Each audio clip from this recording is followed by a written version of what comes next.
Shalom, shalom. This is Mav, Yashala Banaparium. This is Mav, son of Israel, son of Ephraim. And before I get started, I'd like to give all praises and honors to my power, Yahweh, Ba'ashim, Yahushua, Ba'ashim Rakakadash. Shalom to the Akim, Agwaf, and Abaya that may be tuned into this video. That is peace to the brothers, sisters, and the children that be tuned into this video. In this video, I'd like to try to break down Sirach 5 to give out the application to the hopeful elect. So start at Sirach. Start at the book of Sirach, chapter 5, verse 1. Set not thy heart upon thy goods, and say not, I have enough for my life. You should be content. You should not want more, but at the same time, don't say you have a lot, because that may bring you down. Don't be full of pride. Precept will go 1 Timothy 6 and 6, and it reads, but godliness with contentment is great gain, for we brought nothing in this world, and it is certain that we can carry nothing out. And having food and raiment, let us be therewith content. So, if be content with the little things, because little things is what matters. Don't be full of pride. This is the book of Sirach, chapter 5, verse 2. Follow not thine own mind and thy strength to walk in the ways of thy heart. Don't lean on your heart. It is very wicked, and it's prone to think wickedness. You're supposed to lean on the Most High and come back to this word for true understanding. This is the book of Jeremiah, chapter 17, verse 9, and it reads, The heart is deceitful above all things, and desperately wicked. Who can know it? Just like words were just stated, it is very. You cannot lean on your heart, because it is very, very wicked. It is prone to think wrong. This is the book of Sirach, chapter 5, verse 3, and it reads, and say not, who shall control me for my works? For how Adonai will surely revenge thy pride. The Most High hates pride. Pride is really it's one of the things the Most High hates the most. Pride is when a man starts being prideful, is leading him to his destruction. Try to stay away from all things of pride. Slack you. I'm trying to get this precept. 10:12. This is the book of Sirach, chapter 10, verse 12, and it reads, the beginning of pride is when one departed from the power, and his heart is turned away from his maker. So again, trying to abstain from being prideful, because it's really to your own demise. This is the book of Sirach, chapter 5, verse 4, and it reads, say not, I have sinned, and what harm hath happened unto me? For how Adonai is long-suffering, and he will in no wise let thee go. There's no way that you could get away from the Most High, like the precept that says the Most High's eyes are 10 times brighter than the sun. And that precept is going to the fact that, that he has the Elohim are his messengers, and it's not a thing that's not one thing that you're doing that will not be recorded and going back to the Most High. This is the book of Sirach, chapter 5, verse 5, and it reads, concerning propitiation, be not without fear to add sin unto sin. Don't be out here just adding sin unto sin, because you know that the Most High is merciful, because you shouldn't be out here willfully sinning, because it's that's what's going to be your downfall. Propitiation means atonement, sacrifice. So just because you out here making atonement and stuff does not mean you can go back out there and sin again. The purpose of making atonement is to understand that you went off and then go forward and try to fix it and to offend less. Let's go to Sirach, chapter 5, verse 6, and it reads, and say not, his mercy is great, he will be pacified for the multitude of my sins, for mercy and wrath come from him, and his indignation rests upon sinners. Those precepts, those two verses go hand in hand. This precept will answer, the next precept will answer both of those last two scripts. Go to Hebrews 10 and 26. This is the book of Hebrews, chapter 10, verse 26, and it reads, for if we sin willfully after we have received the knowledge of the truth, there remaineth no more sacrifice for sins. So, you shouldn't be out here sinning to sin. Now, granted, there's a precept that says, I believe, trying to paraphrase it, the wise man will fall 7 times. It's like you had a hiccup. 7 means completion.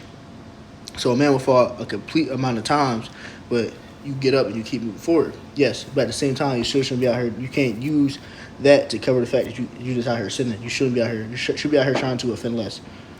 That's what the elect will be doing. Let's go to Sirach. Go back to Sirach. This is the book of Sirach, chapter 5, verse 7, and it reads, "Make no tarrying to turn to hot Adawan, and put not off from day to day. For suddenly shall the wrath of hot Adawan come forth, and in thy security thou shalt be destroyed and perish in the day of vengeance." Our Lord is a very jealous God.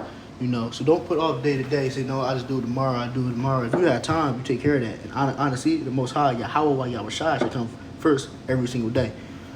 They should be the forethought of your mind at every single day.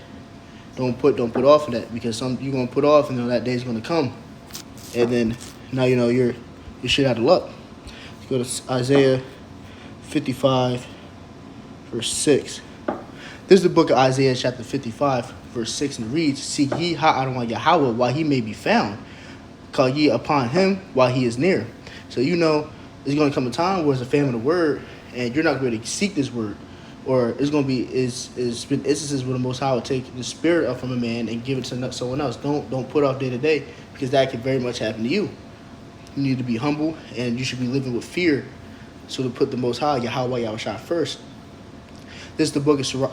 This is the book of Isaiah, chapter 55, verse 7. It reads, "Let the wicked forsake his way, and the unrighteous man and his thoughts." See, that's what the wicked would be doing. They'd be forsaking his way and not thinking of the Lord, not thinking on how to please Yahweh, Yahweh Shai, which really is detrimental.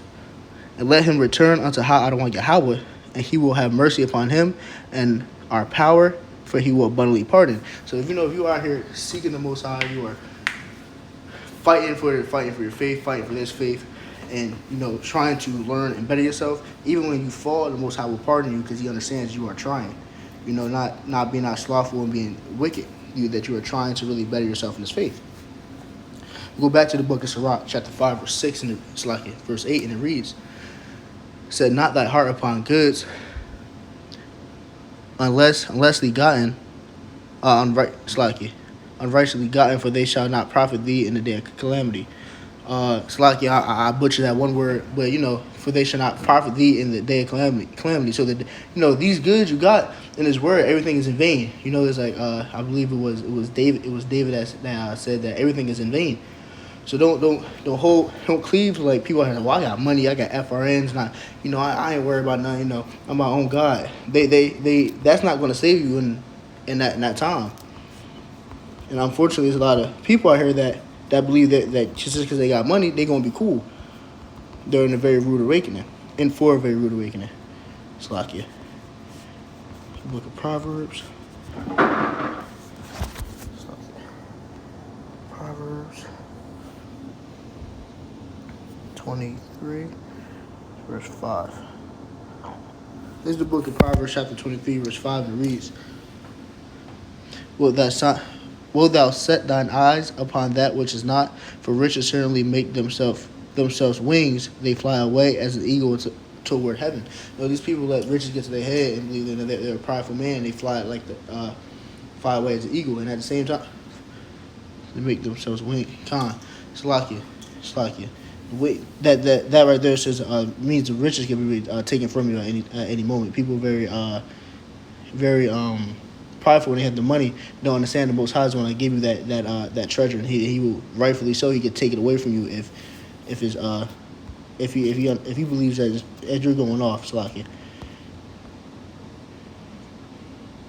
This is the book of Sirach, chapter 5, verse 10, and it reads, "Be steadfast in thy understanding, and let thy word be the same." Continue to work in this faith.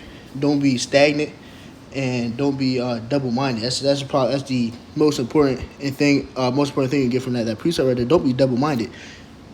This is the book of James, chapter 5, verse 12, and it reads, "But above all things, my brethren, swear not, neither by heaven, neither by the earth, neither by other earth, like other oath, but let your yea be yea, and your nay be nay, lest ye fall in condemnation."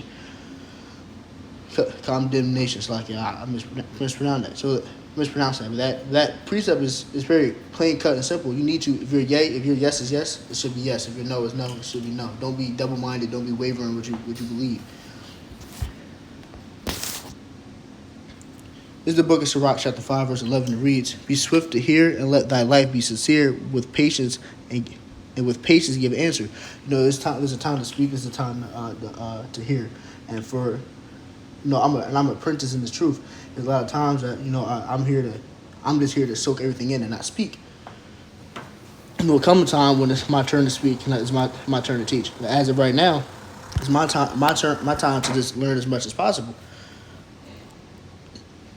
Because when people out here are quick to speak, and they start going off and they give down wrong breakdowns or lead people astray, which that's not the purpose of the ministry.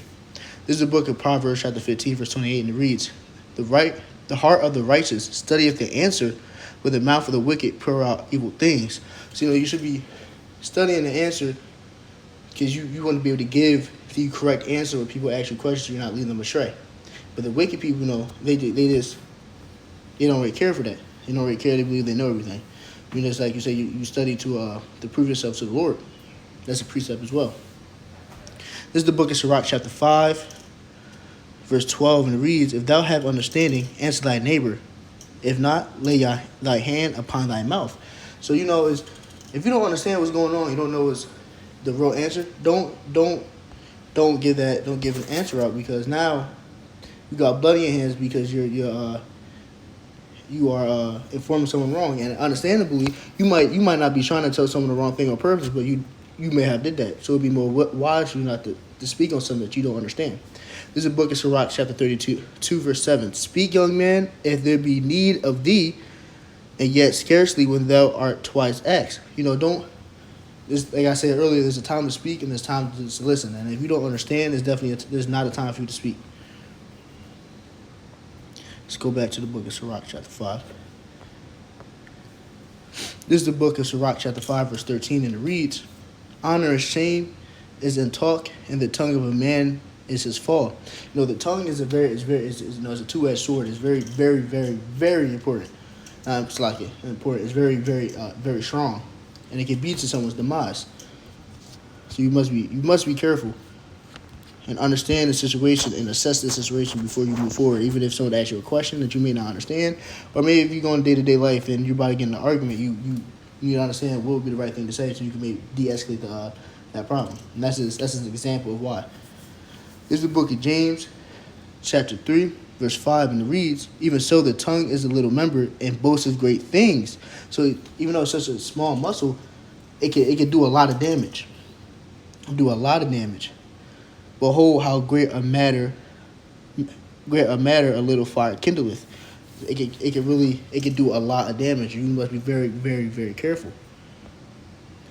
This is the book of Sirach, chapter 5, verse 14, and it reads, "Be not called a whisperer, and lie not in wait with thy tongue. For a foul shame is upon the thief, and evil condemnation upon the double tongue." Again, going back, going back to what we were saying. Don't lie and wait. Don't be out here trying to. It's basically saying what I was saying earlier. Don't lie and wait. Don't go out here and purposely tell people the wrong thing and try to be evil and all that, because now it's going to come back on you. And the connotation, you can be evil. It's going to be shame on you, and you're going to have blood in your hands, and the evil condemnation upon the double tongue. That also goes back to what I was saying earlier. If you're saying, "Hey man, one person you can't smoke, and the next person you can smoke," it's you going off, and it's going to have condemnation for that. This is the book of Sirach, chapter 5, verse 15. "And be not ignorant of anything in a great matter or small." So most people think much about speaking and what they say and all that, because it was just I may just be wrong, correct it. Now honestly, you always can correct it, ask for forgiveness, but don't think just because it's little is not important. You should think about everything and use discernment between every situation, so you can move forward with the correct answer and move forward righteously according to the word. I don't desire that was edifying, and it was also it gave you guys peace. But I give all praises and honors to my power Yahweh, by Shem Yahushua, by Shem Rakakadash. Shalom.